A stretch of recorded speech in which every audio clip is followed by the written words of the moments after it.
So I wanted to come back in because there are some parts of my thinking that underlie what I just described, and I think it's important to put them back in the conversation. Because I think, one, first of all, STEM is terrific for people who actually are inspired to go on to be engineers. I think it's not a one-size-fits-all. And to me, that's where the workshop question comes into play, which is to say, if we are actively pigeonholing our children into careers in STEM, we are essentially cutting off parts of some of those kids who are never going to find themselves in that. And so in the ways in which their sense of themselves and their confidence matters to their educational success, then we have to give them as much as we can at the earliest pot. We can't. So then that raises a question: why is it that we are choosing to dispense with liberal education as the basis for more specialized educations? Because we have a resource problem. So the same world that produces No Child Left Behind and Race to the Top is a world predicated on the notion that maybe we can't afford to educate everybody equally.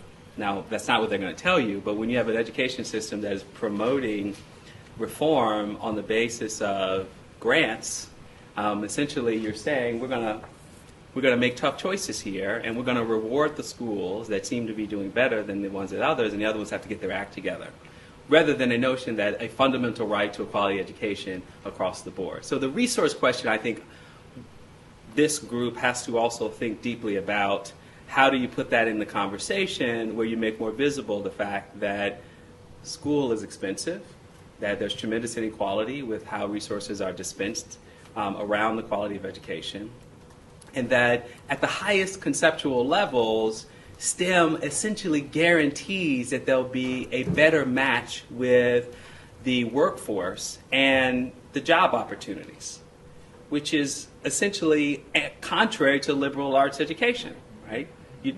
It's not utilitarian. It is, by definition, intended for a person to find themselves across a menu of educational offerings. And again, to me, it is always very difficult to look beyond the ways in which our independent and private schools educate children. I just always want to caution educators, don't let them off the hook. Because until they have shifted all their resources and says, you know what, we're shutting down the library, who needs that? Everyone has a computer, and everyone's going to be doing STEM from now on, or at least that's where we're going to put our focus, then I suggest that why are we being faced with those limited choices? Also, this notion of the politics of knowledge. So we are in a particular moment made more visible by the election of Barack Obama, that again can't be left aside. That part of the politics of knowledge is that liberal arts education has produced, in the wake of the 1960s, a bunch of red diaper babies who are critics of capitalism, who believe in all sorts of dangerous, permissive values in American society, which cut against family values. I mean, you know the story. But that's real. And so in these state legislatures, whether it's Arizona, whether it's Texas, or whether it trickles down into the classroom, where recently in Queens, some teacher told a kid, you can't write about Malcolm X for Black History Month because he was a bad guy. That's a commentary on the school, on the teacher, on the larger construct of the politics of knowledge that are playing out across this country. And so there's something about history in particular, as a subset of cultural fluency, that is threatening to the status quo. It's why you have someone like Rick Santorum refer to college as for snobs, or why there's a sustained critique in parts of the country that college is really just a liberal indoctrination.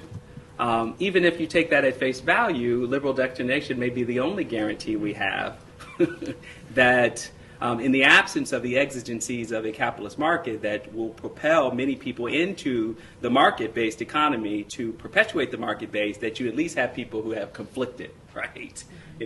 And I'll finish with this point on my own journey. So, none of this for me exists outside of me. So I grew up working in a small business. I wasn't reading Adam Smith, but I most certainly was sort of on the path to wanting to be a business person. Happened to be a computer store, so I was totally enamored by computers. I sold them, I built them. But college not only exposed me to a set of questions that turned out to be more interesting to me as a person, but also that was the first time really I encountered an attack on my culture and my humanity from outsiders for the first time in my life in a sustained way. And I stumbled as a result of it. I mean, it caught me off guard.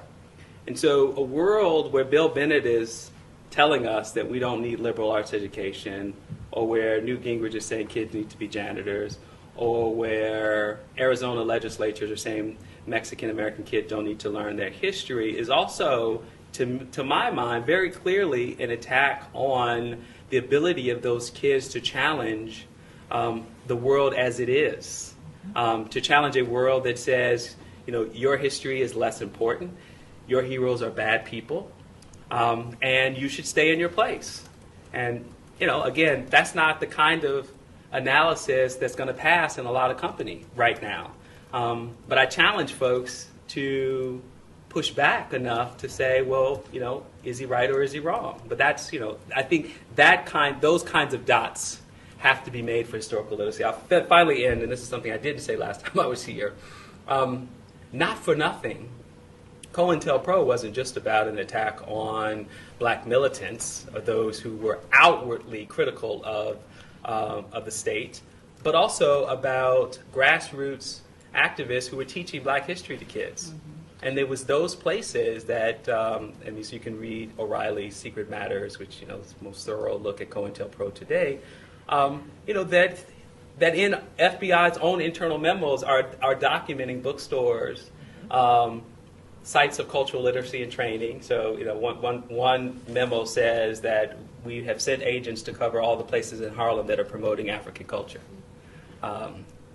So this notion that, Eurocentrism is the invisible white privilege of cultural heritage, that anything that counters that, which we, I think, all recognize as essential to our kids, and that by that I mean the kids we teach, no matter what their backgrounds are, is essential to them having a sense of positive self-conception of themselves and to see themselves in the world, was completely obliterated in a coordinated attack by the federal government that took place 40 years ago. And who knows what echoes continued, because I'm not a researcher of those files. I'll stop there.